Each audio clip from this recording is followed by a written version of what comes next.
Hi, welcome to Shop Chats. I'm Catherine Coble, and I'm very excited today to have a couple of guests with me. I have Ted Grossnickle from Grossnickle and Associates. He's a senior consultant and founder there. And we also have with us Kara Kovert Pray, who is with the Indianapolis Motor Speedway Museum. Thanks both of you for joining us today. I'm very excited to have a conversation. And I think today we want to really focus on this idea of telling a compelling story to donors. I know that recently, Kara, your organization has started a capital campaign and launched that just here recently. So we want to talk a little bit about that. And Ted, you've done a lot of work with various organizations to help them really prepare for and understand their donor base. So before we get into the topic at hand, let's just get a little bit more background about the two of you. Ted, can you start?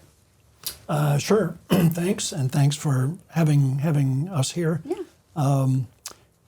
JGA, which is how we call Grossnickle and Associates, helps nonprofits get their strategy right long in advance of a campaign. Partly what you would say to donors, but also what you're saying to a much broader constituency. And that may be a recurring theme as we go forward. It's a lot of advance work. Kara and I were talking beforehand how we really began thinking with and helping the Indianapolis Motor Speedway Museum begin their campaign work a couple of years ago. And it goes to the old tailoring expression, measure twice and cut once. So that's what my colleagues and I at JGA do. Yeah, preparation is just the key to success in pretty much everything. So Kara, tell us a little bit about the actual campaign that you're doing. Why are you even doing a campaign? Sure. The Indianapolis Motor Speedway Museum is a nonprofit 501c3 organization. We are located right in the heart of the Speedway, but we are not affiliated with the Speedway itself other than a relationship because of what we do. Yeah. So we are not owned by the Speedway, which is a private corporation. There's a lot of confusion around that. But we are a private or a public nonprofit organization. And really, over the years, the museum, which originally started in 1956 with a very small, modest collection of about 13 vehicles, has since grown. And the current space that we are within, we have outgrown it. There is some needed infrastructure work to protect our collection and just grow with the needs of our museum. So we had some of these needs that we wanted to address. And in evaluating our structure and kind of the goals and what kind of renovations we wanted to do, we realized that there is obviously a large dollar value that we needed to find. And so we decided to embark not just yet on the campaign at the time, we decided to work with Grossnickle and Associates to see the viability of the campaign. Okay. In my experience, that is one of the best steps that our organization has taken and any organization who's about to embark on a campaign, because I think it's very easy to just jump right in and start raising money. But to, as Ted mentioned, doing that foundation work, that research, that planning, that prep work is what makes your campaign successful. And so here we are about 2 years later, and we just recently went public with our campaign. It's called The Stories Behind the Spectacle. And we have a goal of raising $89 million to go towards the renovation of the museum, a new restoration facility, as well as an endowment so that we can continue to do the work of the museum. That's great. So Ted, back to this point that Kara just made about viability. What are the kinds of things that you're looking at with your clients when you first start to really determine what direction a campaign should go in? What do they need to do? Well, that's a really, really good question. First of all, is there a big idea, an important idea, something that is going to make a huge difference, something in which prospective donors can find meaning? And that was certainly there in a huge way for the Motor Speedway Museum. But in addition to that big idea, you want to make sure that there is leadership, both administration and volunteer leaders, people who are passionate about this, who can articulate it, who can talk about and write about and blog and everything else, but to communicate about that big idea in a compelling manner and an authentic manner. And thirdly, let's face it, we really do, as a form of readiness, need to see is there a base of donors or prospective donors, people who are both capable but also perhaps inclined to contribute? Kara said the goal is $89 million. And when the Motor Speedway Museum publicly announced the campaign, it had really been quietly underway for a while, but when it was publicly announced just a month or so ago, they were able to do so with more than 50% of that money already raised. So a big idea, leadership, a donor base, and a sense of growing momentum. Those are early parts of readiness that we're looking for. Now, under readiness, there are about 15 other subcategories, things like having your systems and structure and all of that in place. But those would be the three big things that initially we're certainly looking for and trying to help, in this case, the museum, make sure either they have them or can say, here's what you do to make sure that you had them by the time of a public announcement. Right. So I love where you started to go to with the storytelling. That's obviously something we at Borshoff love. We love to help people tell their stories and to make those connections that are really meaningful for those audiences that they're trying to talk to. So let's dive a little bit deeper into that. You mentioned the leadership aspect of that, and so I'm interested, Kara, from your perspective. Who's telling the story of the Indianapolis Motor Speedway Museum, and how is that being positioned? For the past really 2 years, we've been very deliberate about getting the museum out in media, in speaking engagements, just kind of a little bit more visible than it has previously. And not even necessarily talking about the campaign yet or any of our plans, but really just trying to get us out there. And so we've done that through a variety of ways. Our president, Joe Hale, he will attend any luncheon or speaking engagement that I can sign him up for. He'll take any meeting and really kind of spread the news about the museum. Our board chair, who is, we have a national board. Our board members are spread across the country.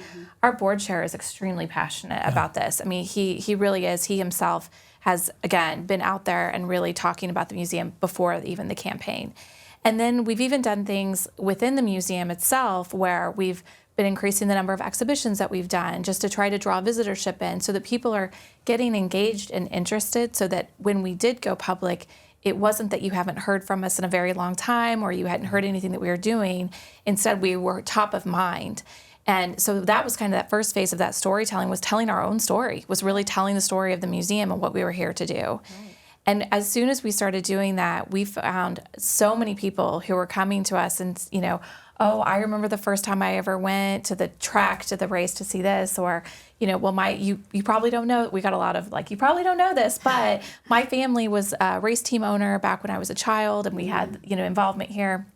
So this first bit of, even in the silent phase of our campaign and reaching out to some of these donors that whether we identified or working with JGA helped identify, it was a lot of that personal connection to the Speedway, to the sport of racing, to the state of Indiana, and to all of that. And so really kind of allowing them to have that moment with their story. And it's why when we decided to launch the public phase of the campaign and give it the name, the stories behind the spectacle just made so much sense, because that's exactly what it is. We want to tell the stories not only of the Speedway, of the drivers, of the teams, but also of the fans, of the owners, of the supporters, because that's what it all is our collective stories. So, Kara, you mentioned the silent phase. Tell us a little bit more about what the difference is between the silent phase of a capital campaign and the public phase. Sure. Most capital campaigns will kind of follow this similar formula. And essentially, after you have, done your extensive work with your team and kind of building up kind of that foundation and kind of figuring out some of those prospects, a lot of them might even be known to you in advance. You're really going to them and kind of letting them know about the campaign. It's very one-on-one. Okay. It's very tailored to them and what may be of their interests. They are typically some of your larger dollar donors. Sometimes it is an individual or a family, or it may even be a grant-giving organization. And you're really working with them because you ideally, when you go public, want to have established some of your fundraising already. It really provides legitimacy to your capital campaign. Right. It shows that there's already some interest and people are contributing. And so you would like that number when you go public to be an impressive number, so that people feel like this is going to happen and I want to be a part of it. So you spend a lot of your time during that kind of silent phase of locking people in. And once you decide on the date for your public announcement, you oftentimes are going back and forth, and we'd like to have you be a part of that. At the public announcement, a lot of times too, you're able to, and we did this, recognize some of those large-scale donors who gave during the silent phase as well. So it really is a chance to get some of those people in at the very beginning, build that foundation of your campaign goals, help you achieve some of those. It also is a great way for you to even kind of test some of your messaging, some of the things that may appeal to them.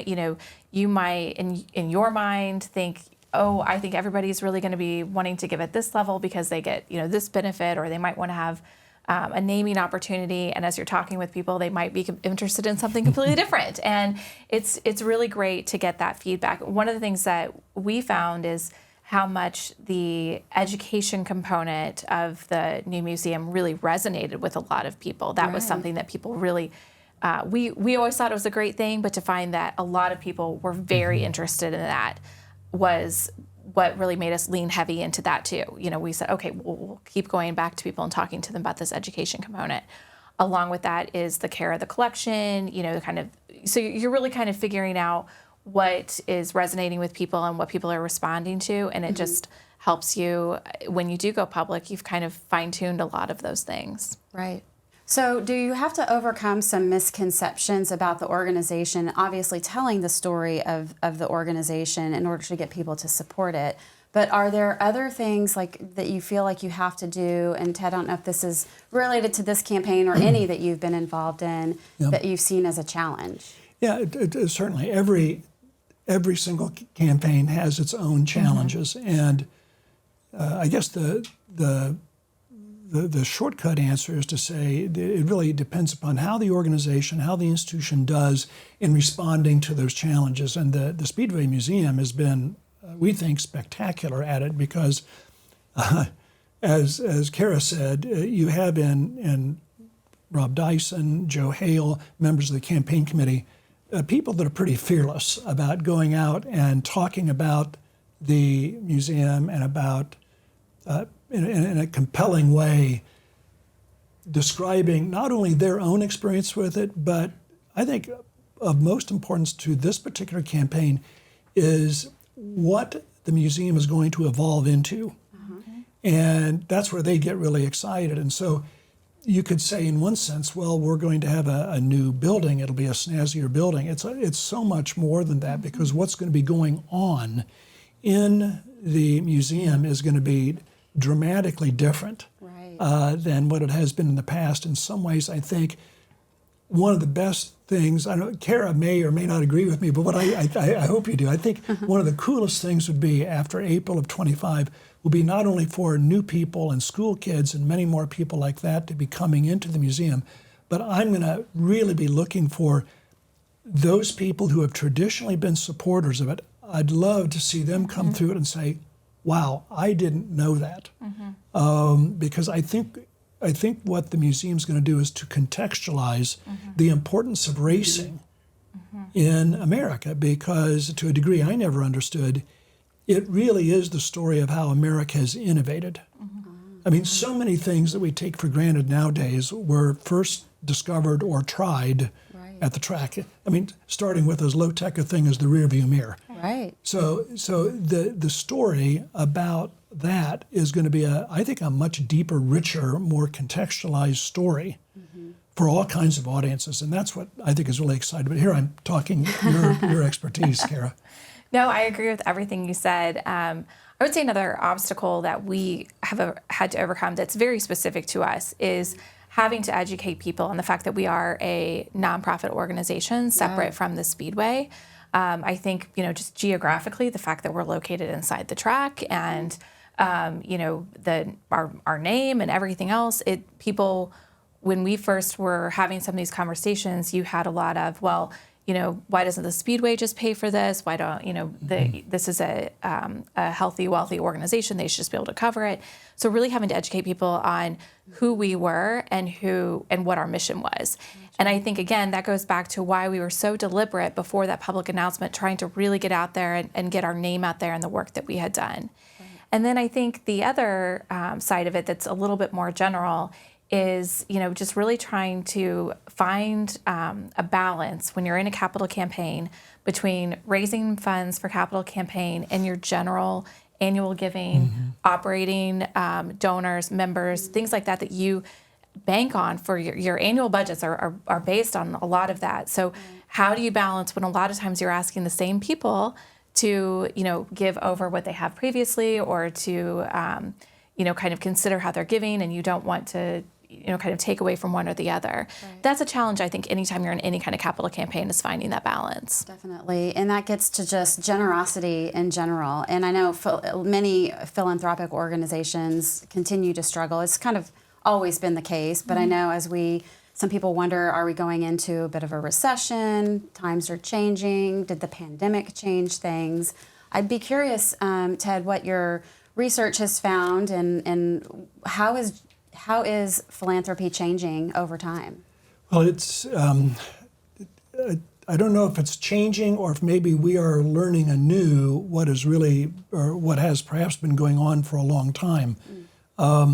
There's a lot of research already underway in America, part of it which occurs in an extremely robust way, in a world-leading way, every year at the Indianapolis-based Lilly School of Philanthropy at Indiana University. And every year, the Giving Institute works with the Lilly School to create something called Giving USA. So that's been going on for 60 years, and it's a snapshot every year about what are the trends in giving? Are people being more generous, less generous, et cetera?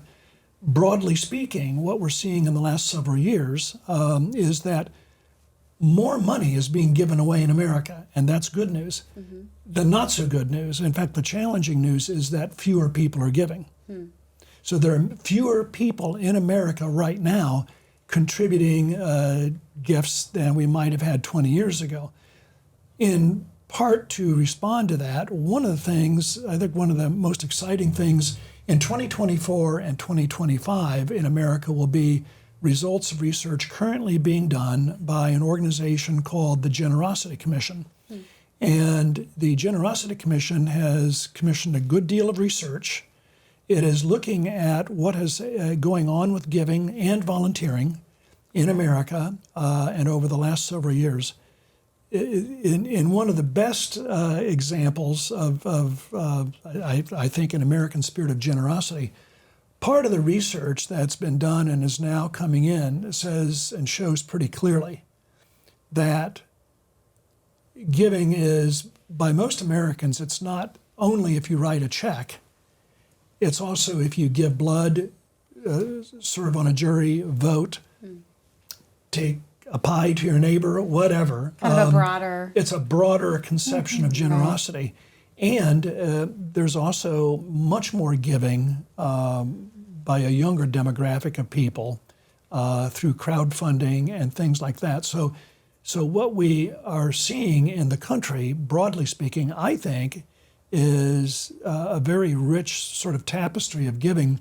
The Generosity Commission report will come out next year, be broadly disseminated across the country, and it's going to have recommendations and policy ideas for how to expand volunteering and giving in America. So as Kara was talking about a broad base of donors, perhaps they can't give a lot, but they want to help.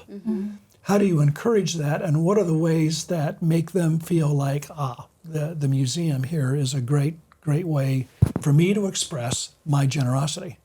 So taking that back to the Speedway Museum, do you all see a change in your donor base? Have you seen that over time? What's that been looking like for you? We haven't necessarily seen it just yet. We are starting to see a change now that we're kind of out in the community a bit more, and then also in this campaign.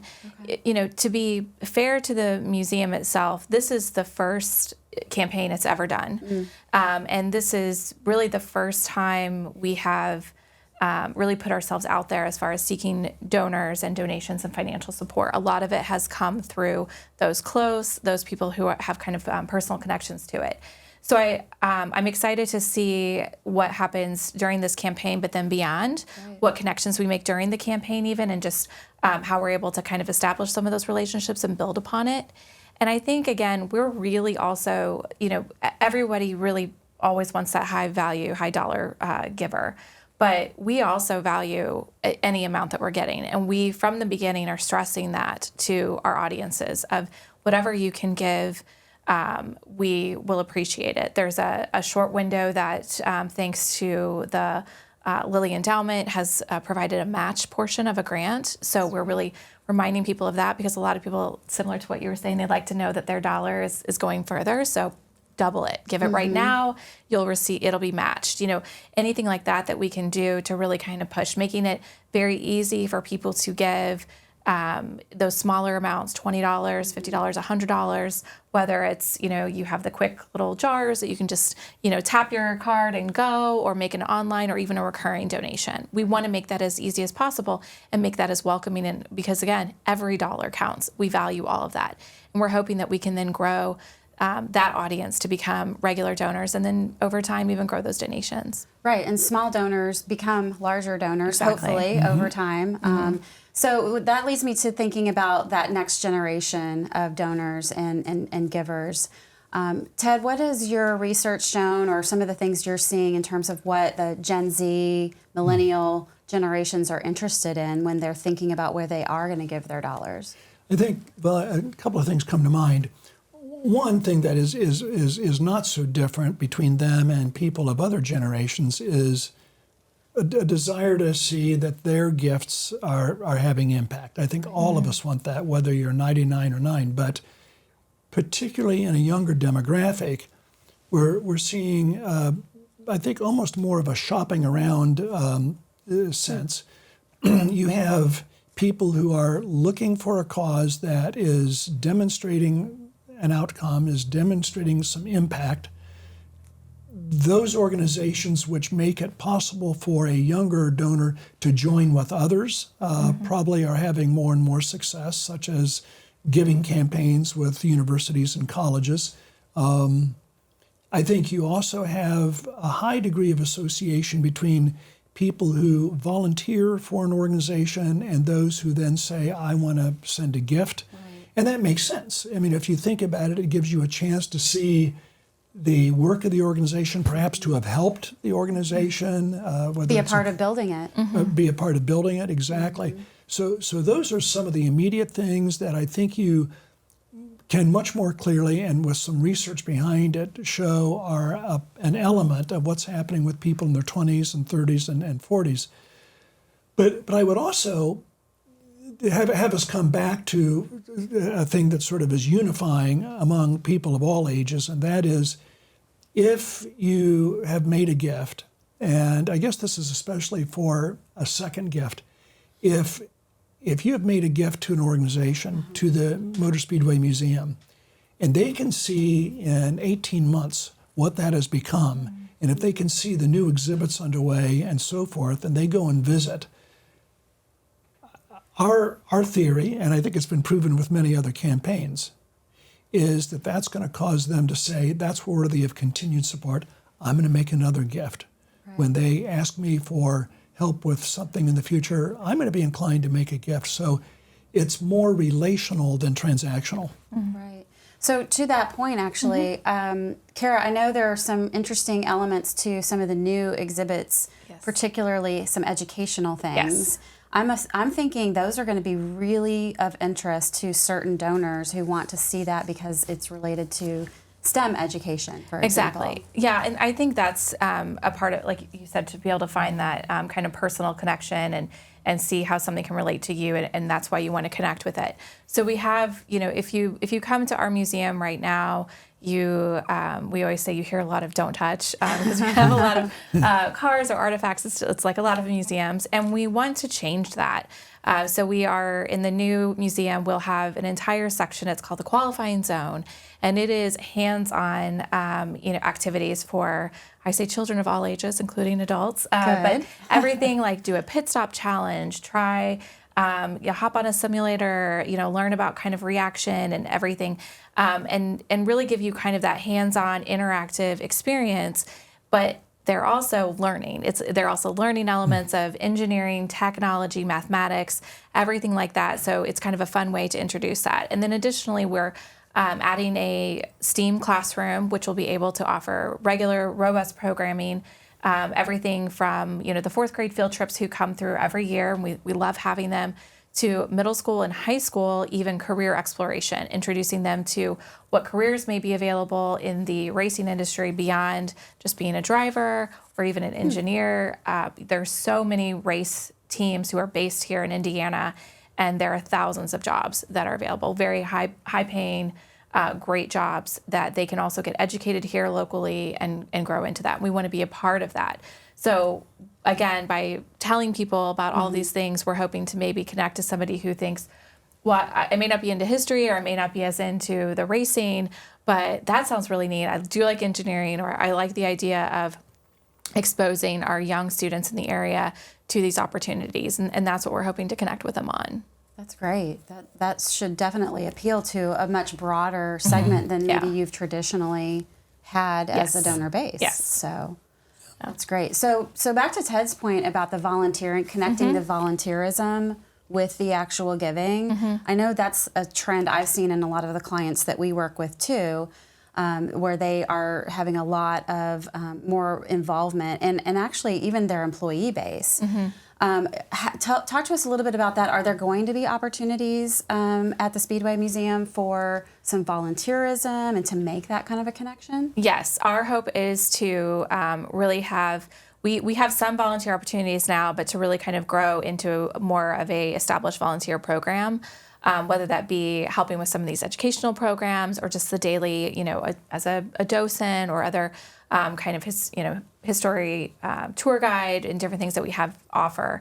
But we have already a variety of people who volunteer with us in different capacities. We have an advisory council where the volunteers come in, and we kind of they've been along the ride, with this campaign and kind of the renovation with us.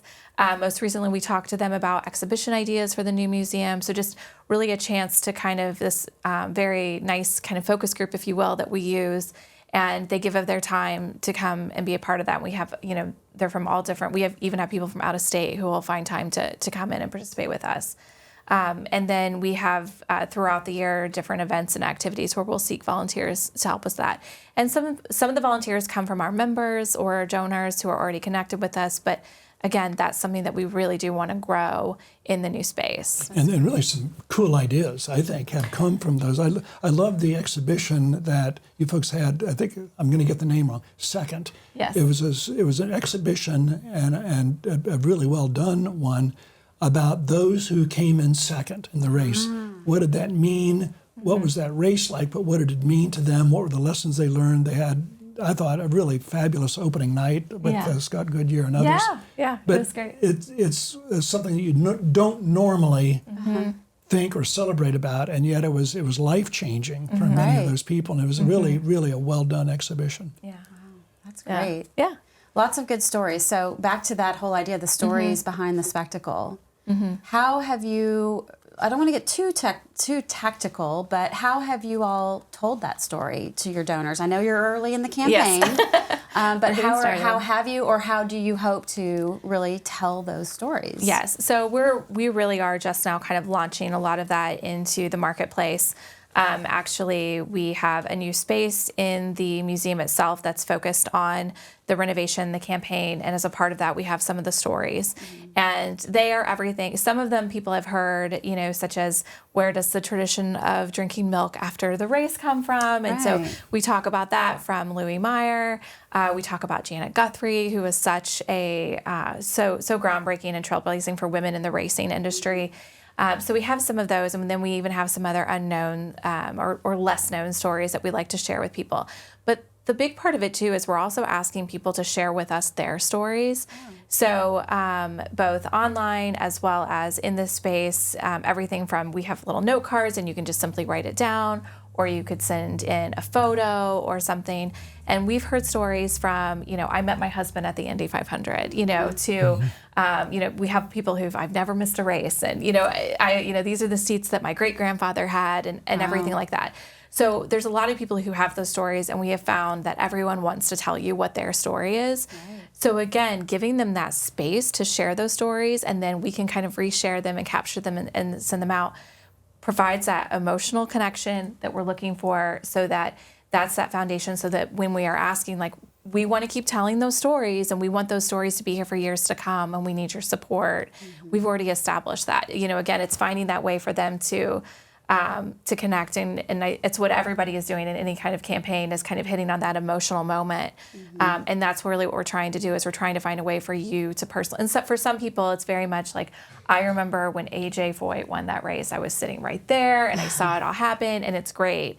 And for others, it's a lot different, and more about family. It is. It's more about family or their own traditions. Oh, we always sit in turn 3 in these seats, and I pack a turkey sandwich every year. It's just really great to hear from them some of their stories, and to kind of get that, and that's just something we noticed just from people coming to visit the museum. They'll even tell us as they're standing there about something like that, and so giving them a place, a deposit. Where they can deposit those stories, and then we can reshare them as a part of this campaign, is something that you'll see us really putting out into the marketplace more and more. Yeah. So that feels kind of different too. I don't know, Ted, have you heard more about other campaigns or organizations that are kind of employing this idea of really creating that two-way conversation with their donors? No, absolutely. I put it this way: the campaigns that are creating a lot of vibe, a lot of energy, a lot of excitement are the ones that are doing a good job at that. Yeah. So compared to 10 or 15 years ago, you'll see on the websites of a university, for example, every other week there'll be a 3 or 4 minute podcast or just a video where a faculty member and a recent alum are talking about struggles that student had and what they're doing out in their career now, and how the work with that faculty member, maybe it was in a science lab doing research, made a big difference in their lives. And the university at that point in some ways is just almost implicit rather than explicit, but it's a very human story, as Kara was saying, that involves it having happened there with, in that case, a college. So the places that are really doing a great job with that type of storytelling, it seems to me, are the ones that are thinking fresh about different channels, different ways of an observer, a listener, hearing those stories, and different ways. It's sort of as though the organization has to be okay with a little bit less control over what is being said, but it's a heck of a lot more powerful because you have so many more people in that example of a minute ago, alumni, parents, students, faculty, friends, telling their experiences of that university or that college, and in our experience, 99 out of 100 times, that is incredibly powerful in ways that the organization might not have originally thought of. Right. And so that's a long-winded way of saying yes. I think it really is important for organizations to be okay to have that type of experimentation, if you will, with different channels, different venues, lots of different voices, Yes, I know you clearly want to have a well thought out plan, Right. because the best plans are going to allow you to take advantage of things as they arise and to be more opportunistic when you need. But to have the plan allow a certain amount of flexibility Sure. for different storytellers. Right. Getting someone else to tell your story gives you so much Absolutely. more credibility than just telling it yourself. And certainly you want to set the tone for what you want people to know about you. Yeah. But you also want to leave that room for others to be able to add to that, because that's where the color comes. Yeah. So yeah, those are great points. Yeah, and I mean we're in a great situation. I love the higher education example. I was actually just thinking of the last time my alma mater had a day of giving, and they call you, and they immediately start asking like, "So tell me what dorm did you live in when you were here?" And so next thing I know, I'm back to being like 18, sitting in the dorm. You know, Going and down memory lane. exactly. It's great. It really is a great practice, and but we're in a great situation where I think even most everything we're getting is positive, or we don't have to worry too much about any kind of like negative, and even some of the things that might take kind of a turn could still be a positive. It's still it's a funny story, or it's a fun story, or things like that. So we're definitely in a unique situation where we are able to be a little bit more open to that. Sure. But I do think that I agree. Having a plan, being able to put yourself out there, let your supporters, and hopefully soon to be more supporters, connect with you on that. It just feels so much more personal, and to me that just makes them more, again, even if they only give $10, Right. they gave $10 and now they've contributed, they've written the story, it's all these ways that they're connected, and we want to grow that. And there's another element to it that it probably never shows up in the plan, but it's a true result of it. It's energizing for those stories, for the people at the institution or at the organization. I can tell you about how my father-in-law sneaked into the track in 1932 for the first race. But it is a way for the people who work at the IMS Museum to have sort of a continual source of reminder about the importance of their work. Absolutely. I mean, it really is great. And since we've gone public with the campaign, having people come in and talk to us about, and some of them might have a little hesitation at first. They want to know, and it's like, we're going to have even more cars on display and more art. Once we kind of start explaining a lot of that, they get really excited, and for them to tell those stories of, well, I come every year. This is, I drove all the way here from Iowa to visit, and different things like that. It really does remind us of why we are here, and also reminds us of the importance of this campaign and why we launched it, why we want to have all of these things. And the renovations and all those plans are really important, but that endowment portion of the campaign is vital for us, because we want to just keep continuing to do the work, do more exhibits like Second, to have more objects on display, and continue all that work of the museum. Yeah, that's so great. So I would be curious to know from both of you what your advice would be to other organizations that maybe are getting ready to launch a capital campaign. Maybe they're thinking about where they need to go. Is there something that you would say, be sure that you do this, or don't worry about this? Like, are they overthinking certain things, or are they not giving enough thought to other things? What would be your advice?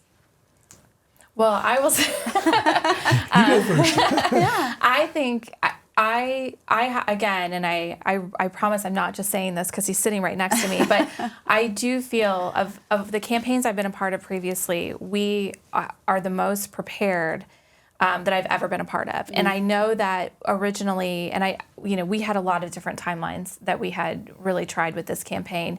And I know that we ended up spending longer in the prep work and kind of getting ready before we went public than we originally thought.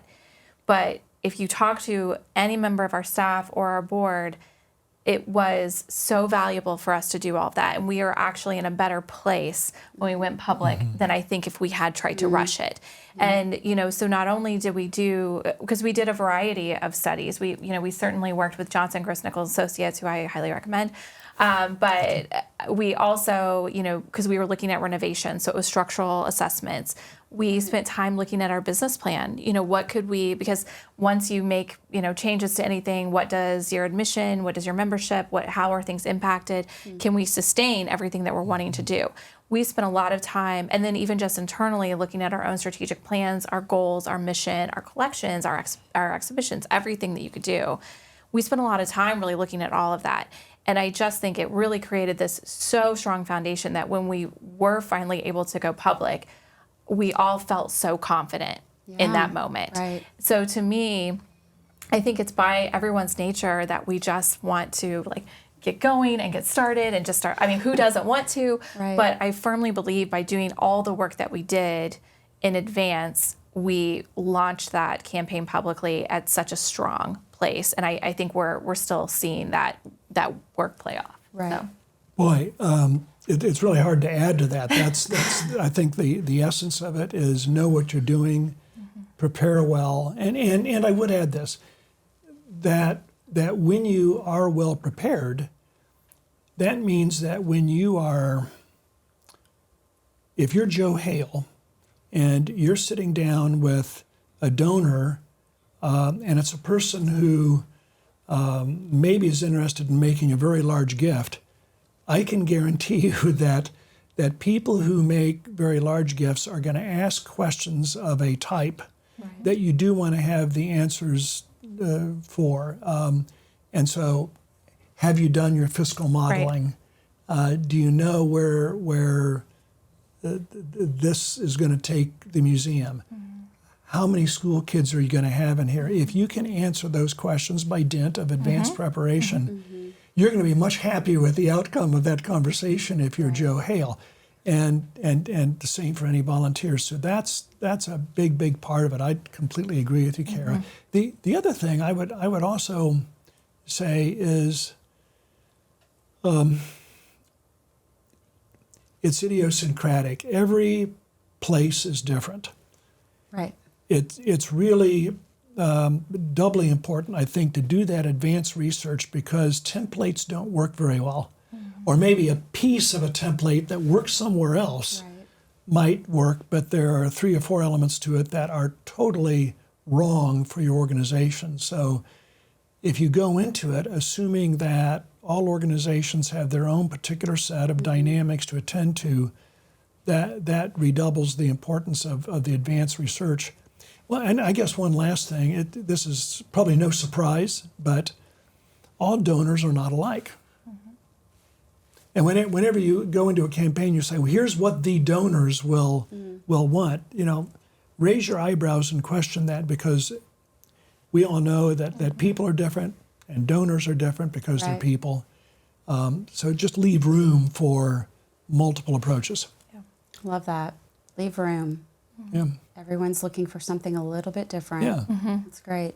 Well, thank you both for joining us today. This has been such a great conversation. So interesting, the things that you all are doing and some of the things that you're seeing about donors. Ted, Kara, thank you so much for joining us today. Thank you. Appreciate Great it. to be here. Thank you. Yeah. And if you are interested in following Shaft Chats, you can find us on YouTube. You can also find us on your favorite podcast platform. If you have an idea for a future show for us to do, we'd love to hear that too. So you can connect with us on social media. Thanks for joining us.